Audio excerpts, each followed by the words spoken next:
అనంతపురం నగరంలో ఓ ఎన్ఆర్ఐ ఘరానా మోసం వెలుగులోకి వచ్చింది. ఇంటికి భారీ స్థాయిలో ఇంటీరియర్ డిజైన్ చేయించుకుని బిల్డర్కు డబ్బులు ఇవ్వకుండా కుచ్చుటోపి పెట్టాడు. ఇంటి నిర్మాణానికి ఖర్చు చేసిన డబ్బులు ఇవ్వాలని బిల్డర్ అడుగుతూ ఉండడంతో ఎన్ఆర్ఐ తన ఫోన్లు బ్లాక్ చేశాడు. చివరకు ఆ ఎన్ఆర్ఐపై బిల్డర్ శరత్ బాబు పోలీసులకు ఫిర్యాదు చేశాడు. అనంతపురం రామ్నగర్లో భారీ స్థాయిలో ఇంటిని నిర్మించడానికి యుఎస్లోని అట్లాంటాలో ఉంటున్న ఎన్ఆర్ఐ గుంటుపల్లి సురేంద్రబాబు బిల్డర్ శరత్ బాబుతో ఒప్పందం కుదుర్చుకున్నాడు. డబ్బు ఎంత ఖర్చైనా పర్వాలేదు, ఇల్లు చాలా రిచ్గా ఉండాలని బిల్డర్ శరత్కు చెప్పాడు. దీంతో ఎన్ఆర్ఐకు చెందిన ఆ ఇంటి నిర్మాణం కోసం దాదాపు 4 కోట్ల రూపాయలు ఖర్చు పెట్టాడు. ఓపెనింగ్ కూడా ఆషామాషిగా కాకుండా గ్రాండ్గా అదిరిపోయేలా ఉండాలని చెప్పడంతో గుంటుపల్లి సురేంద్ర బంధువు అయిన ప్రముఖ న్యూస్ ఛానల్ రిపోర్టర్ తన పరిచయాలతో ఎంపీ, మంత్రి, ఎమ్మెల్యేలను కూడా ఆహ్వానించి వారికి ఖరీదైన గిఫ్టులు, ఐఫోన్లు, 30,000కు పైగా విలువ చేసే ఖరీదైన లిక్కర్ బాటిల్ కూడా వారికి బహుమతిగా తన డబ్బులతోనే ఇప్పించినట్లు బిల్డర్ శరత్ బాబు చెప్పారు. అన్నీ కలిపి 4 కోట్ల రూపాయలు ఖర్చయితే 1,90,00,000 రూపాయలు మాత్రమే ఎన్ఆర్ఐ గుంటుపల్లి సురేంద్రబాబు ఇచ్చాడని, మిగిలిన డబ్బు ఇవ్వాలని అడగడంతో ఫోన్లు బ్లాక్ చేసి ఇబ్బందులు పెడుతున్నారన్నారు. నగరంలోని ఓ ప్రముఖ మీడియా ఛానల్ రిపోర్టర్తో కలిసి తమను బెదిరిస్తున్నాడని బిల్డర్ శరత్ బాబు ఆవేదన వ్యక్తం చేశారు. 7 నెలల నుంచి తమ ఫోన్లకు స్పందించకుండా చివరకు తమ నెంబర్లను కూడా బ్లాక్ చేశాడని బిల్డర్ శరత్ బాబు ఆవేదన వ్యక్తం చేశారు. ఎన్ఆర్ఐ గుంటుపల్లి సురేంద్రబాబుపై జిల్లా ఎస్పీకి ఫిర్యాదు చేసినట్లు బిల్డర్ చెప్పారు. ఏం చేయలేని పరిస్థితుల్లో మీడియా ముందుకు రావాల్సి వచ్చిందని జిల్లా ఎస్పీ గారు ప్రత్యేక చొరవ తీసుకుని తనకు న్యాయం చేయాల్సిందిగా కోరుతున్నారు. 13 మంత్స్లో ఈ బిల్డింగ్ కన్స్ట్రక్షన్ చేయడం జరిగింది. ఇందులో వచ్చేసి ఫస్ట్ మనకు వాళ్ళు మాట్లాడిన ప్రకారం ఏంటంటే ఇది అంతా కూడా ఓల్డ్ బిల్డింగ్ అనమాట, చాలా ఓల్డ్ బిల్డింగ్. ఇక్కడ కింద లేడీస్ హాస్టల్కి వాళ్ళు రెంట్కి ఇచ్చినారు. సో వాళ్ళ ఇంటెన్షన్లు ఏంటంటే కొంచెం వాళ్ళు అమెరికాలో 25 years బ్యాక్ సెటిల్ అయిపోయారు అనమాట. గుంటుపల్లి సురేంద్ర అని చెప్పేసి ఆయన వైఫ్ జయశ్రీ గారు ఈ 25 years బ్యాక్ యూఎస్లో సెటిల్ అయిపోయారు అట్లాంటాలో. వాళ్ళకి ఇది ఒకటి ప్రీమియం ప్రాపర్టీ, వాళ్ళకి ఉండేది ఇది ఒకటే అనమాట. మామూలు ఇల్లు ఉండేది ఇది ఒకటే. ఆయనకి ఇది వచ్చి 11 సెంట్లు ఉంది యాక్చువల్లీ. ఇదైతే ఇంట్లో బిల్డప్ ఏరియా వచ్చేసి మనకు కింద ఫ్లోర్ వచ్చేసి పైన ఫ్లోర్ ఫస్ట్ ప్లానింగ్ ఏంటిది 1950. అంటే టోటల్ మాకు మాట్లాడింది 4,000 అడుగులకి ఫస్ట్ మాట్లాడారనమాట ఈ 2 ఫ్లోర్లు కలిపి. సో ఆ తర్వాత ఇది కన్స్ట్రక్షన్ స్టార్ట్ అయిన తర్వాత మళ్ళీ పైన ఒకటి ప్రీమియం రూమ్ వేద్దాం, ఒకటి బార్ కౌంటర్ కావాలా, ఒకటి మంచి హోమ్ థియేటర్ కావాలని చెప్పి అడిగారు. సో దాని ప్రకారం మనం చేయించడం జరిగింది. మళ్ళీ కొద్ది రోజుల తర్వాత పైన అయిన తర్వాత కిందంతా ఓపెన్ చేసి కమర్షియల్ కాంప్లెక్స్, కమర్షియల్ ఒకటి షట్టర్స్ పెట్టి ఇచ్చని అడిగారు. సో దానికి కూడా మేము చేయించడం జరిగింది. మేము ఇక్కడ ఉండము, మనకు వాచ్మ్యాన్ కూడా ఒక మంచి రూమ్ కావాలని చెప్పి మళ్ళీ వాచ్మ్యాన్ని మనం చేయించడం జరిగింది. ఇంక ఎలివేషన్ పార్ట్ వచ్చేటప్పటికి అనంతపూర్లో ఇటువంటి ఎలివేషన్ ఉండకూడదు, ప్రీమియం ఎలివేషన్ నాకు కావాలని చెప్పేసి ఈ విధంగా డిజైన్ చేయించడం జరిగిందనమాట. ఇది 13 మంత్స్లోనే మేము కంప్లీట్ చేసాము. సో ఫస్ట్ నుంచి కూడా ఎలా ఉందంటే చాలా ఫ్రెండ్లీ ఫీల్ ఉండింది. అంటే మహేష్, నా ఫ్రెండ్ మిత్రుడు పక్కన ఉన్నటువంటి మహేష్ వాళ్ళ చిన్నానే ఈయన అనమాట. సో ఈయనకు మహేష్ కూడా వాళ్ళ ఇంట్లో అక్కడ యూఎస్ఏలో ఒక 1 year ఉండేసి వచ్చాడు. సో ఆయనకు తెలుసు వాళ్ళ స్టాండర్డ్స్ అంటే వాళ్ళ రిచ్నెస్ ఏంటి అని తెలుసు. సో వాళ్ళ టేస్ట్ తగ్గట్టుగానే దీన్ని మనం డిజైన్ చేయడం జరిగింది అన్నమాట. ఎంత ఖర్చు అయింది? ఇది 4 crores 5 lakhs అయింది. అంటే ఇందులో వచ్చేసి నాట్ ఓన్లీ కన్స్ట్రక్షన్తో పాటు ఫస్ట్ కన్స్ట్రక్షన్ నుంచి 1950 rupees అగ్రిమెంట్ ప్రకారం అంటే మేము మాట్లాడుకోండేది. అది అగ్రిమెంట్ కూడా సైన్ చేయాలంటే నేను వచ్చినాక చేస్తాను అన్నాడు, అది కూడా చేయలేదన్నమాట. సో దాని ప్రకారం చేయడం జరిగింది. 1 కోటి రూపాయల చిల్లర 1 crore 25 lakhs కన్స్ట్రక్షన్కి అయింది. మిగతా అంతా కూడా ఇంటీరియర్, ఎక్స్టీరియర్, ఈ షాప్స్, వైట్ గూడ్స్ అంటే సెంట్రల్ ఏసీ నుంచి, హోమ్ ఆటోమేషన్ నుంచి, కన్సిల్డ్ రిఫ్రిజిరేటర్, చాలా హై ఎక్స్పెన్సివ్. ఒక్కొక్క బాత్రూమే మనకు 3 lakhs 4 lakhs వరకు కాస్ట్ అయ్యేటువంటి బాత్రూమ్ మనం డిజైన్ చేయించడం జరిగింది. ఆయన హైఫైలో ఏవేవి కావాలో అన్నీ అడిగినవన్నీ కూడా మేము ప్రొవైడ్ చేయడం జరిగింది. సో మీన్వైల్ ఎప్పుడు డబ్బులు అడిగినా కూడా ఆయన కొంచెం పంపించేవాడు. 10 లక్షలు అడిగినా అంటే ఒక 3 lakhs 4 lakhs పంపించాడు. అంటే మాకు ఎక్కడ డౌట్ రానిలేదు. అంటే లాస్ట్ మూమెంట్ వరకు ఈయన డబ్బులు ఎగరగొట్టేస్తాడు, లేకపోతే డబ్బులు ఇవ్వకుండా మొబైల్ నెంబర్స్ అన్ని బ్లాక్ చేస్తాడు అనేది మాకు డౌట్ రాలేదన్నమాట. ఆ విధంగా మెయింటైన్ చేస్తారు. సో ఇవన్నీ కలిపి మనకు 4 crores 5 lakhs వరకు జరిగింది టోటల్ 11 cents. ఇప్పుడు ఇక్కడ చూస్తే మీరు ల్యాండ్స్కేప్ ఉందండి, పైన వండర్ఫుల్ ప్లాంట్స్ ఇవన్నీ కూడా ప్రొవైడ్ చేయాలి. అంటే వాళ్ళకి ఏదే టేస్ట్ ఉందో అన్నీ మనం చేయించడం జరిగింది. సమస్య ఏంటి అంటే మనకు 4 crores 5 lakhsలో 2 crores 19 lakhs మాకు పేమెంట్స్ వచ్చాయి. కంప్లీట్ క్యాషే వచ్చింది, ఎక్కడ కూడా బ్యాంక్ ట్రాన్సాక్షన్స్ కానీ ఇవన్నీ ఏం జరగలేదండి, కంప్లీట్ క్యాష్ ట్రాన్సాక్షన్ జరిగాయి. సో లాస్ట్ మూమెంట్లో ఎప్పుడైతే ఇంకా ఓపెనింగ్ టైం అయిందో ఇంకా వెండర్స్కి అందరికీ డబ్బులు ఇవ్వాలి. ఎందుకంటే నాకు ఉన్నటువంటి గుడ్ విల్తో ప్రతి ఒక్క వెండర్ నాకు అప్పిచ్చారు. అన్నీ కూడా నేను ఫోన్ చేసిన వెంటనే వచ్చి లిఫ్ట్ దగ్గర నుంచి పెయింట్స్ దగ్గర నుంచి పెయింట్ షాప్స్ నుంచి ప్రతి ఒక్కటి మాకు డబ్బులు ఇచ్చిన 2,19,00,000లోనే మేము పేమెంట్స్ పార్ట్ పేమెంట్స్ చేస్తూ ప్రోడక్ట్స్ అన్నీ చేయించడం జరిగింది. ఇంకా ఫైనల్ పేమెంట్స్కి వచ్చేటప్పటికి ఏమైందంటే నేను డబ్బులు అడిగితే నేను ఓపెనింగ్కి వస్తున్నాను, యూఎస్లో ఉన్నాను కదా, డబ్బు క్యారీ చేయడం నాకు కొంచెం ఇబ్బందిగా ఉంది, నేను ఓపెనింగ్కి వచ్చినప్పుడు మీకు అందరికీ నేను సెటిల్ చేసేస్తాను, కానీ బిల్స్ అన్నీ కూడా మీరు రెడీగా చేసి పెట్టండి అని అన్నారు. ఓపెనింగ్ వచ్చాను. ఓపెనింగ్ చాలా గ్రాండ్ ఓపెనింగ్. అంటే ఆయన ఏంటంటే is an show off stylish person, ఆ టేస్ట్ ఆర్ డిఫరెంట్. సో ఆ డిఫరెంట్ తగ్గట్టుగా దీన్ని కూడా ఖర్చు పెట్టడం జరిగింది. ఓపెనింగ్ కూడా ఆయన చాలా హై రేంజ్లో మా విఐపీస్ అందరినీ పిలిపించి ఇక్కడ ఓపెనింగ్ చేయడం జరిగిందనమాట. సో ఓపెనింగ్ చేయించుకున్న తర్వాత మేము డబ్బులు అడిగినాం. డబ్బులు అడిగేటప్పుడు మహేష్తో నేను యూఎస్కి వెళ్తున్నాను, డబ్బులు అయితే తెచ్చాను, వేరే కారణాల వల్ల డబ్బులు అంతా అయిపోయింది, సో నేను అమెరికాకి వెళ్ళిన తర్వాత మీకు వెంటనే నేను పంపించేస్తాను, బిల్స్ అన్నీ కూడా నాకు వాట్సాప్ చేయండి అని అన్నారు. సో అదే ప్రకారంగా ఓపెనింగ్ అయినా వెళ్ళిపోయిన తర్వాత మేము బిల్స్ అన్నీ పంపించాం.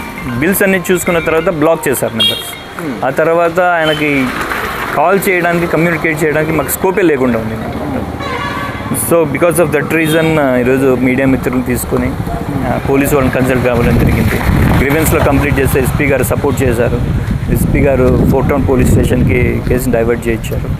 సో సార్ సిఐ గారు కూడా ఇనిషియేట్ చేసి, సిఐ గారు ఎస్ఐ గారు చాలా సపోర్ట్ చేసి దీన్ని ఎఫ్ఐఆర్ కూడా చేయడం జరిగింది. అంటే ఇప్పుడు ఎన్ని నుంచి మీకు అతను మోహన్ చాటేసి, అంటే ఎన్ని నెలల నుంచి? January 15th ఆయన బ్లాక్ చేసేసాడు. ఓపెనింగ్ December 23rd అయింది. January 15th అంతా బ్లాక్ చేసేసాడు నెంబర్స్. బ్లాక్ చేసిన తర్వాత ఇంకా ఎటువంటి రెస్పాన్స్ లేదు. నేనేం చేశాను, మా ఫ్రెండ్ ద్వారా చేయించాను, మా ఫ్రెండ్ నెంబర్స్ బ్లాక్ చేశారు. ఆ తర్వాత వెండర్స్, ప్రోడక్ట్ ఇచ్చినటువంటి వెండర్స్తో నేను కాల్ చేయించాను. కాల్ చేపిస్తే వాళ్ళ నెంబర్స్ కూడా బ్లాక్ చేశారు. ఇప్పుడు మీరు ఫోన్ ట్రై చేసినా కూడా మీ నెంబర్ కూడా బ్లాక్ చేసేస్తాడు. మీరు ఫోన్ చేసి ట్రై చేయండి, మీ నెంబర్ కూడా బ్లాక్ చేస్తాడు. సో ఈ విధంగా ఇండియా నెంబర్స్ వచ్చేవి ఏమున్నా కూడా ఆయన బ్లాక్ చేస్తూ వచ్చారు. సో ఏదన్నా ఆయనకి ఏముంది అనేది, ఆయన మనసులో ఏముంది అనేది కూడా మాకు అర్థం కావడం లేదు. ఆయన ఎగరగొట్టాలనుకున్నాడా, లేకపోతే డబ్బులు ఇవ్వాలనుకున్నాడా, లేకపోతే ఏం చేయాలనేది కూడా వాయిస్ లేకపోతే ఏం చేయలేం కదండి.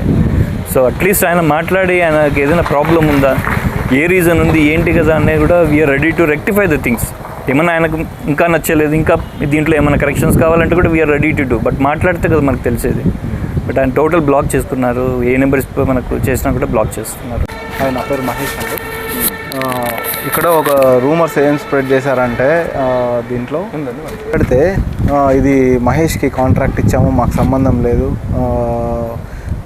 మేము ఆల్రెడీ డబ్బులు పే చేసాము, ఇది బిల్డింగ్ కట్టడానికి 1,80 lakhsలోనే కట్టేస్తారంట. ఇది మేమే 40 lakhs ఎన్నికి ఇవ్వాలంట.